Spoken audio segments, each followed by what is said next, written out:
All right, so here is the second of the two lectures. This would be Wednesday's lecture. Today I'm going to talk about how we parallelize the Gauss-Seidel, and I'm going to cover chapter 7 of the book on efficient OpenMP. So I want to talk about Gauss-Seidel. First off, let's move this thing out of the way.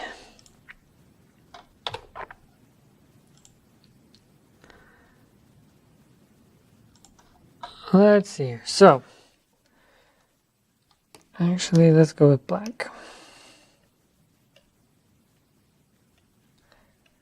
Let's say these are our nodes for our finite difference scheme, okay?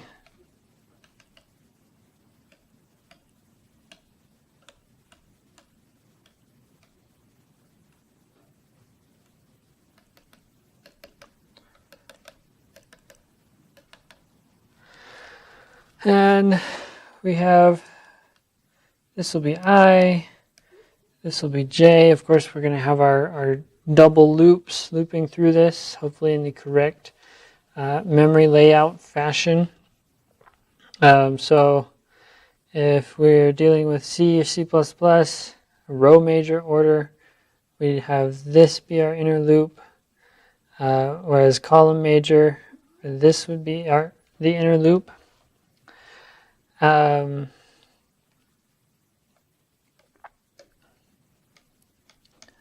let's just start at the beginning.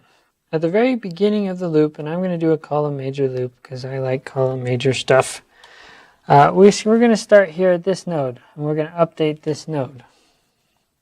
At that point, we increment I, and we move up to this node. And then again, we move up to this node until we reach the top of the column, and then we're going to come back down and run that node.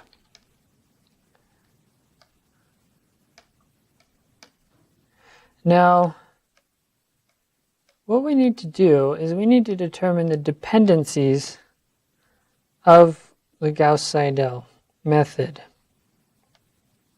So if we run that node, what does that node depend on? Well, it depends on the old values here and here, and of course the boundary conditions, but we won't worry about that. Whereas, what are the dependencies for this node here? This node depends on the old values here and here, while depending on the new values here. Okay, so what that means is we can't just naively go and parallelize it. Okay, because what happens if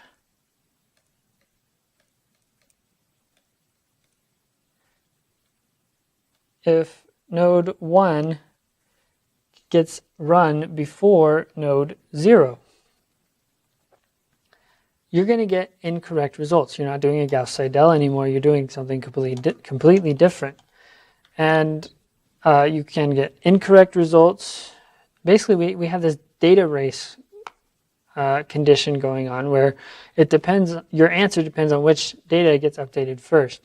You could get incorrect results. You could get inconsistent number of iterations. And it's just not trustworthy. So we need to figure out how to parallelize this without getting bad results and with being consistent, so we can run it with any number of processors and we get the same result every time. And so there's a couple of ways to do this. So the first is a wavefront method. And this is detailed a lot, quite a bit, in your book.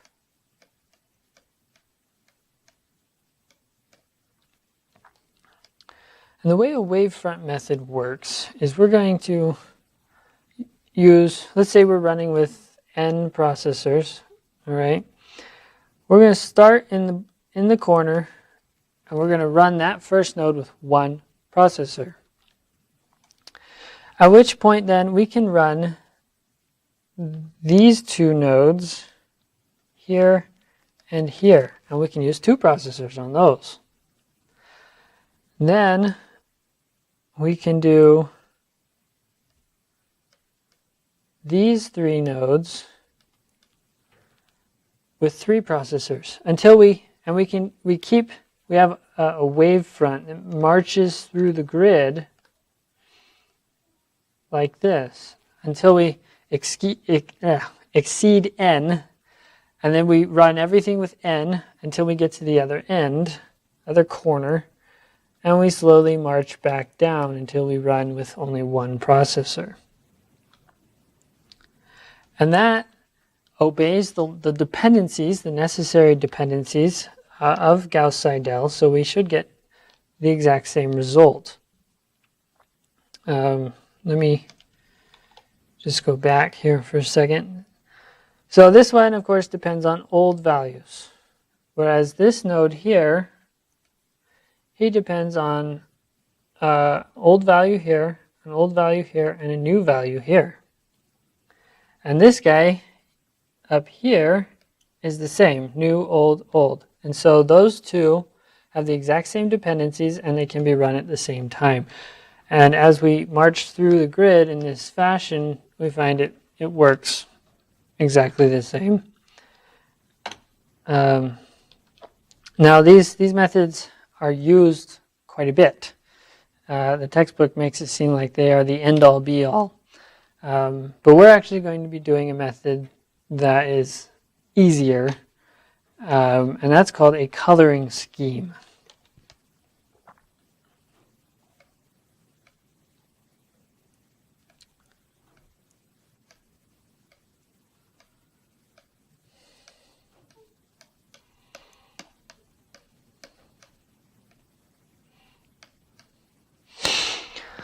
Now, a coloring scheme actually changes the loop order. What you want to do is you're going to analyze the dependencies of each node, and you're going to give a color to each node. All right, and so when we're dealing with our simple second order stencil, our second order stencil here is like this. The idea is to give every node a color so that none of the nodes depend on each other anymore.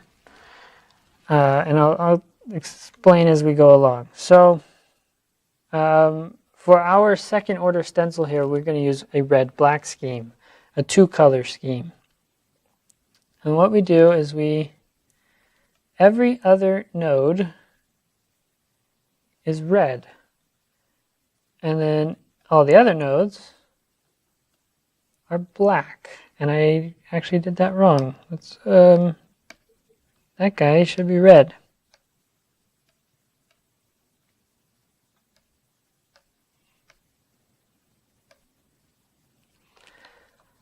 So instead of directly following the dependencies as we did with the wavefront method, we're actually going to modify it a little bit. So the way this works is we update all the red nodes. You'll notice that each red node stencil does not depend on any other red nodes. It only depends on black nodes. And so all the red nodes can be done in parallel. So that's step one, is update all the red nodes in parallel because you're not contending with it with everyone else. And then step two, update all the black nodes using the new red data. All right? So step two is we're going to update all the black nodes. Now, if we used the old red data, we would be doing Jacobi, but we want to use the new data, which is Gauss-Seidel. And it does change our method a little bit. If you get into the linear algebra versions of these, you're actually rearranging the matrices. But this is your basic coloring scheme. So when you're writing a parallel Gauss-Seidel, you're actually going to need two loops. One that updates all the red nodes, and it can run in parallel, and one that updates all the black nodes, and again can run in parallel. And so that's going to be your next project, is to write a red-black Gauss-Seidel, and I will post that project as soon as I can. And it shouldn't be too hard to convert your current Jacobi, your parallel Jacobi, into a parallel Gauss-Seidel if you follow this method. However, if you really want to, you can do a wavefront method. I will accept that. All right, now we get to come to the meat. Efficient OpenMP. Now this is all in Chapter 7. We're going to talk about some more OpenMP constructs and ways to make it run very well. Now, so in figure 7.3 here, okay, they showed some performance results from a parallel vector triad. And I'm just going to draw this up here. So here we have n, which is the size of the arrays, and then we have the megaflops per second over here. And of course, if you remember, our serial code looks something like this. Okay. And now there's going to be, they show some really interesting results. First, an OpenMP version with one thread. Now you would think that this should be exactly the same, but it's not. The megaflops actually run like this.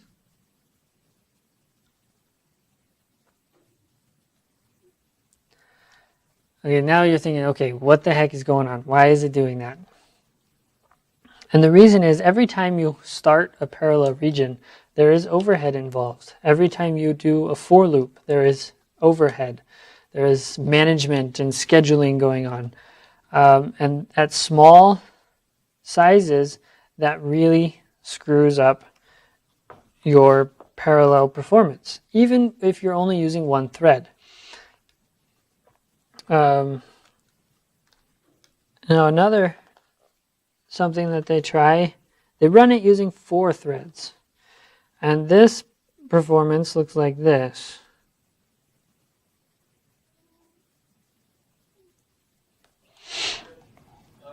All right, so at these small array sizes, using 4 threads makes it way worse. Again, because there is so much overhead and memory contention, and there's not enough work for the threads to do because n is so small. And then as n gets really large, okay, our megaflops take off because we're now computing this in parallel until we hit the memory limit of our the hardware that they're on. So then there's one more. All right, so what they say is if you're running into this kind of situation where there's not enough work, you can actually add an if statement to your parallel region. So you can write, so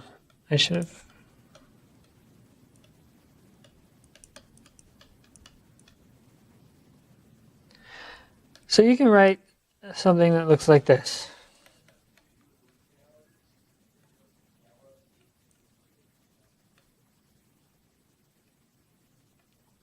And then we add sorry, I'm going to have to put this on another line. If n is greater than some number, 1700. All right, so the if statement, this has to evaluate to either a 0 or a 1. It's either true or it's false. All right, so if it's true, if n is greater than 1700, it runs in parallel. If it's not true, it doesn't, and it runs everything in serial. And they show in this plot the results for this. And it looks something like so.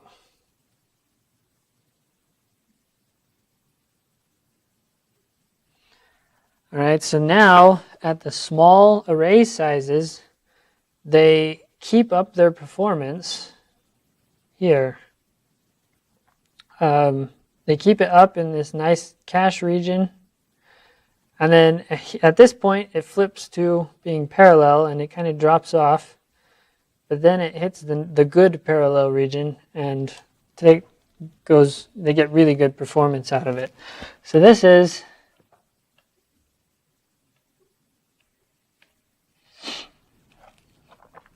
the if statement version. All right. So another suggestion they recommend is that sometimes, we've seen this in the strong scaling. If you keep adding threads, it really doesn't benefit you at all. And in fact, it can hurt you. And so what they say is limit the number of threads by putting the num threads clause on, say, your do loops. If you know this do loop isn't a lot of work, you can say, I only want 2 of these to run. And so, anyway, that's another suggestion. Here's some more obvious suggestions. Avoid implicit barriers. So I've already talked about this a little bit. Almost every single OpenMP statement has a barrier at the end. Or in the case of critical, at the beginning. And so you can avoid this by using the no wait clause. But at that point, it is your responsibility to make sure everything works right. Responsibility. There we go. All right. Another important thing is to minimize the number of parallel regions. Every time you go into a parallel region,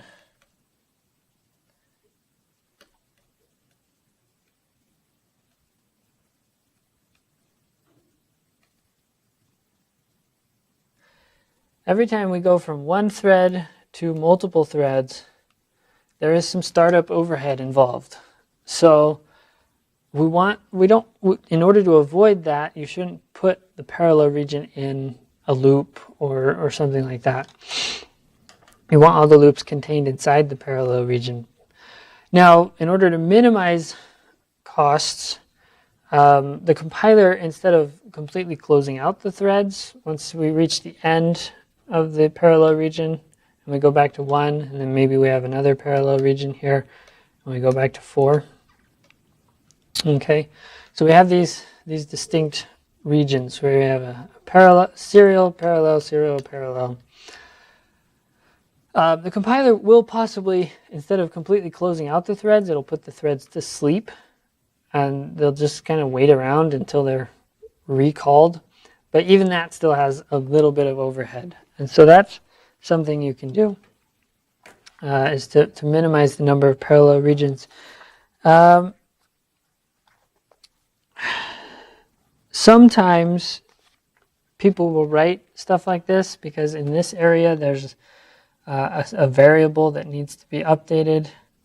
And this is their example here.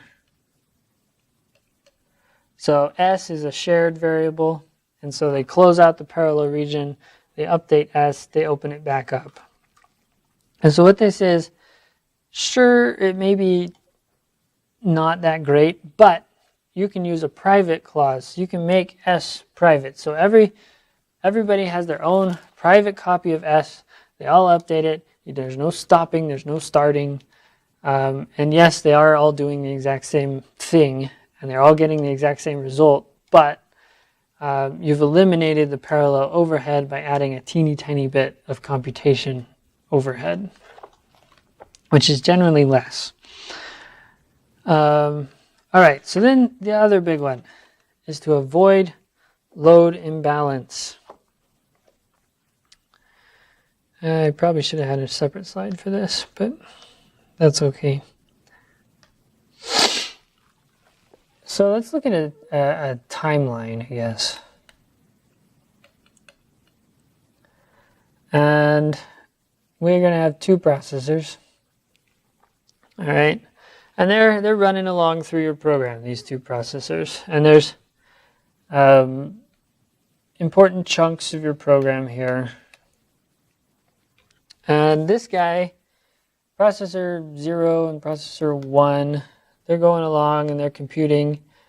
And this guy ends up getting 2 chunks of the program. Well, this guy only gets 1. So what's he doing? What is processor 1 doing while he's waiting on processor 2? Well, he's not doing anything. He's just waiting. And that's called the load imbalance. Processor 0 has more load than processor 1. And load imbalance is the biggest cause of bad scaling programs.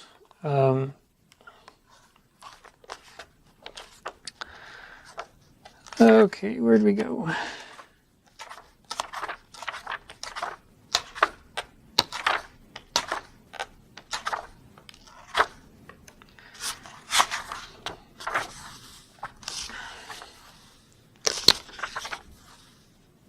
Alrighty, so the load imbalance is kind of a big deal. And the more you can get everybody to do the same amount of work, the faster your program is going to run. So when we're talking about nested loops, so we have 4 and 4 like this.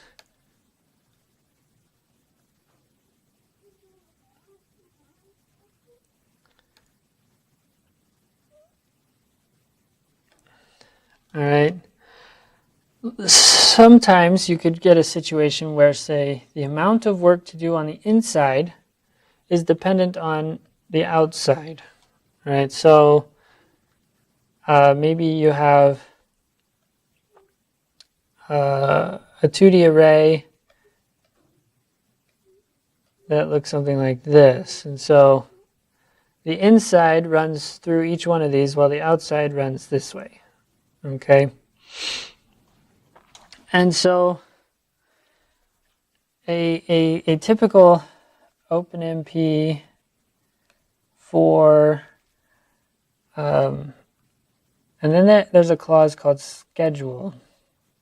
And the default is the static schedule. And what it does, it says, okay, I have 12 things to do, 2 processors, you take the first 6, you take the second 6.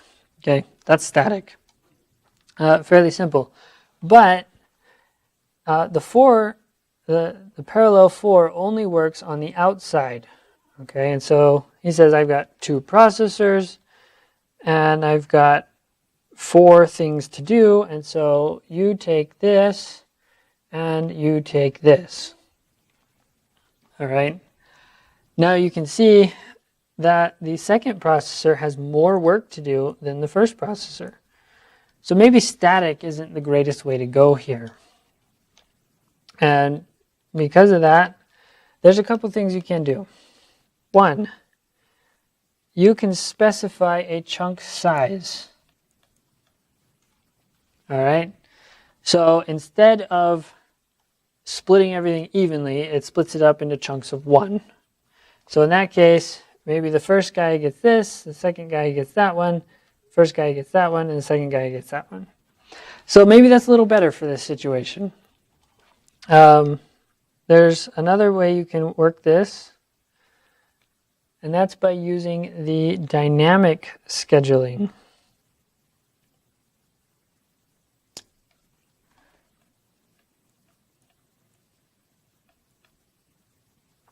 All right, so the dynamic scheduling, I will say this, it takes more overhead. Okay, so there will be more overhead, but if you can reduce the load imbalance, that could probably offset the cost of the dynamic overhead. You can also specify a chunk size, just so you know, with dynamic. But it's going to break it up into smaller chunks. And as each processor runs, say, this loop, so processor 1 runs that loop, processor 2 runs this loop. Processor 2, he's obviously going to get finished first.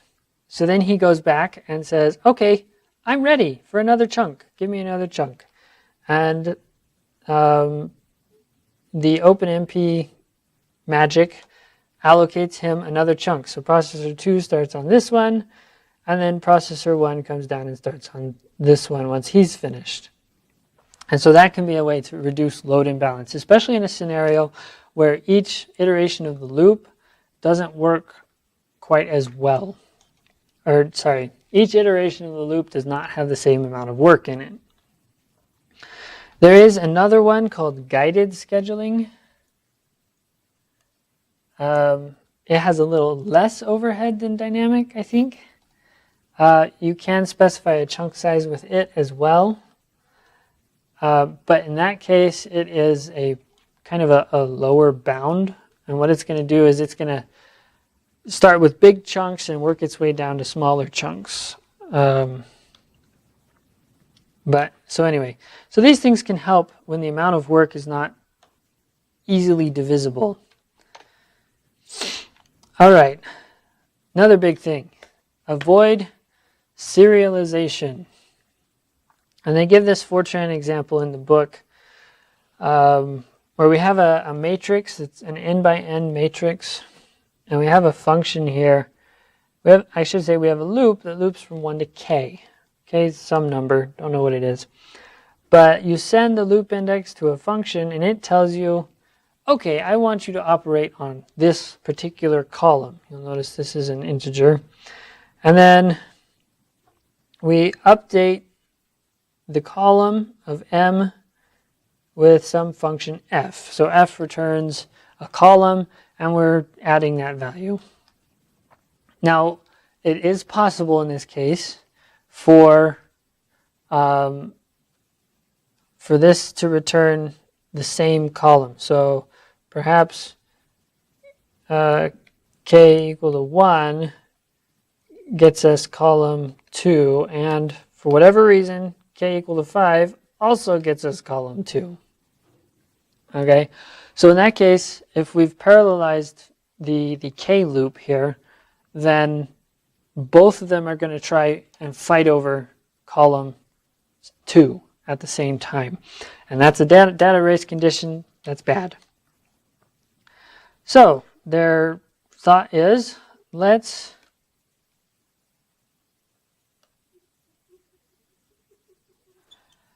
put a critical in there. So in this case, everybody gets, all the threads get their own private version of C. Okay. They all call this function and they all get C, and then they take turns and update their particular column. Now this is what we call a big fat lock. And a big fat lock basically completely ruins any parallel capabilities, because all we've done so far in parallel is get an index. That's it. We haven't done anything else. We got an index, and now we're going to take turns and update our particular column. All right, so this is kind of a really bad way to go about this. We can help this problem by using locks. Locks are a pretty advanced concept in OpenMP, but they are helpful. So again, we have our matrix M. Now we have a new array here of dimension n, and this represents the columns. All right, and there's a big, we call it locks. And so if this is our matrix, and here's the columns of that matrix, then we've defined a lock for every single column. And the lock can either be locked or unlocked. All right? So we have to initialize the locks. So we initialize them all, and they're all initialized to unlocked. All right? And then as we loop through this, we call a function OpenMP set lock. All right, so let's say thread 1, C is equal to 4. Thread 2, C is equal to 5. Thread 0, C is also equal to 5.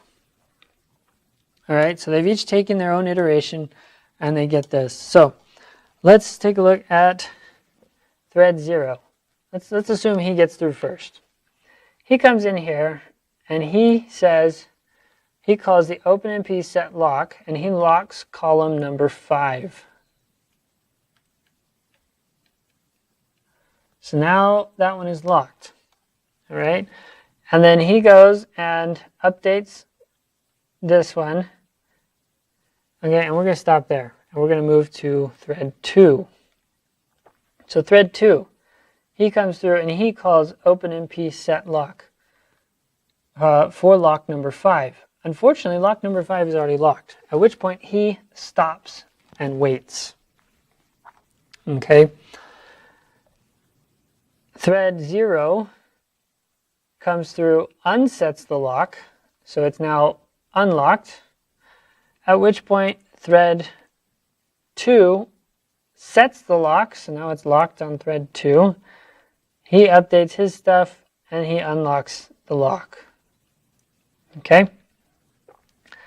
At the same time though, thread number 1, let's use green. Thread number 1 comes in, he locks number 4. And he goes through, updates column 4, and then unsets lock 4. And he can do that. He doesn't even know that column number 5 is being fought over. But the locks prevent those pieces of data being written at the same time. And so if maybe, I should say that this works really well if there's a lot of data and very little contention over that data. But if there's a lot of contention, it's pretty much just as bad as the big fat lock, because they're all fighting over locks, they're all waiting for each other. But this is one option. Oh gosh. Turn on. Okay. Now they do mention another option, and that is give everyone a private copy of the resource and then reduce it. All right, and so you'll see we now have a really simple code here. We have our matrix M. We privatize C, and we say we want to do a sum reduction on M, at which point everybody now has a private version of M. They all update their particular versions, and at the end of the do loop, they reduce down back into the shared version. They all add together. So again, this is Fortran. Arrays cannot be reduced in C and C++. So in that case, you'd have to handle the reduction manually using a critical region. And the book suggests you should prefer this method over other methods. Now, a reason not to use this method, what if M is like a gigantic matrix and you'd run out of memory if you tried to make 16 copies of it? Or maybe making those copies takes too much time. So that's also another option. All right, false sharing. False sharing is what happens when multiple threads try to modify the same cache line over and over and over. So as I said in the last lecture, a cache line for doubles consists of about 8 doubles. All right. And so if thread number 1 wants this guy, and thread number 2 wants that guy, and thread number 3 wants that guy, what happens is that the cache coherence hardware it works in cache lines. It doesn't work in doubles or bytes. It works in cache lines. And so it says, hey, look, thread number 1, you updated this cache line. Now I have to go tell processor 2 and processor 3 that that cache line has been updated. And then processor 2 comes in and says, hey, I've updated it. And so now the whole cache line gets updated on 1 and 3. And then number 3 says the same thing. They're all sitting there fighting over this cache line. And so this could happen when you need to parallelize something. You have n threads, so you make an array that's size n, and each thread writes into its own piece of the pie. And if they're doing all this writing over and over and over again, it's just bad juju, okay? Because they're all sitting there fighting. It sucks up memory bandwidth, and they have the cache coherency stuff works over time. The solution to this, again, is private variables. Give everyone their own private variable so they don't have to fight over the cache lines. However, if that's not an option, there is also array padding. So you say, okay, here's all of our doubles. Processor 1 wants this guy, and processor 2 wants that guy. What we're going to do is we're actually going to insert useless data in between here. And so we add 64 bytes in here. And so now processor 1 has his own cache line, and processor 2 has his own cache line. That's what I wanted. And processor 3 has his own cache line. Of course, then you have to manually keep track of the array padding and how that, so that everyone is working on the correct piece of memory. So that's some options for that. All right, so one last thing. OpenMP has something called sections, which allows what we call functional parallelism. So we basically break our program into different chunks that can be run concurrently. And it looks like this in C and C++. We say we have a sections area, and then we divide it up into 2 sections. And if we have 2 threads, OpenMP is going to say, okay, thread number 1, you take this one. Thread number 2, you take this one. So that's also another option. Some other important things to note. There is the private clause. However, the private clause, when you say, I want this variable to be private, the new privatized members are uninitialized. They're not given any information. In order to counteract that, we can use the first private.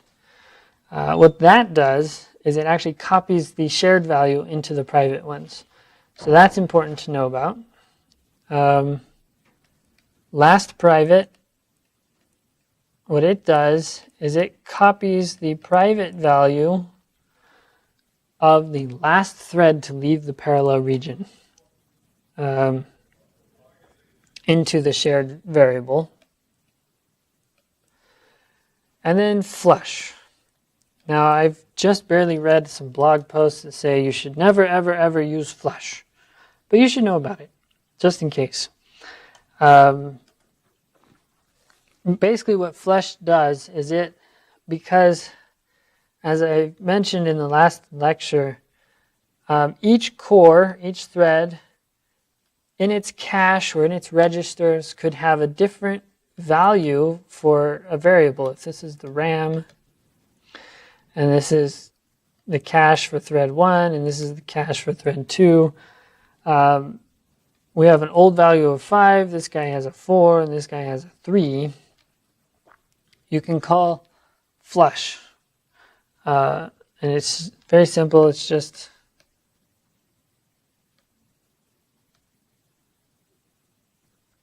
That's it. It's just a single line.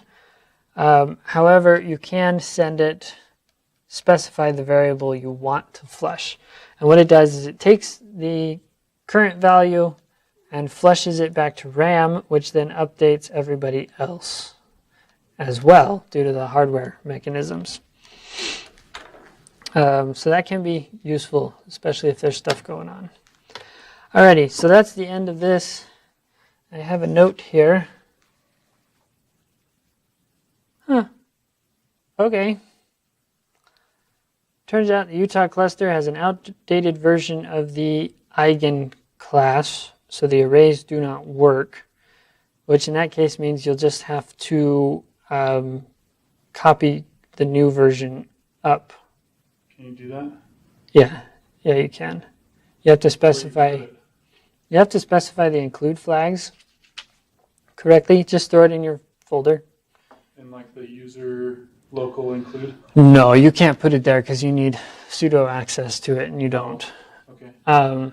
So just throw the eigen folder into the same folder where the rest of your code is. Oh, okay.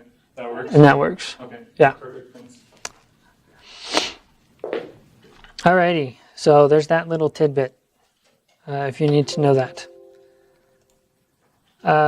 So anyway, again, email me. I will be available by email. I cannot promise a quick response, but I will respond. Let me know if you have any questions. This is the last of the OpenMP that we will be doing. There is more to it. I mean, you can go read the standard yourself and the other tutorials, but these are kind of the big major points that you'll be using. We are going to get started on MPI next week, and that's when the real fun begins. Anyway, so everybody have a good week, and I will see you all on Thursday. Thursday is a work day, so we'll see you then.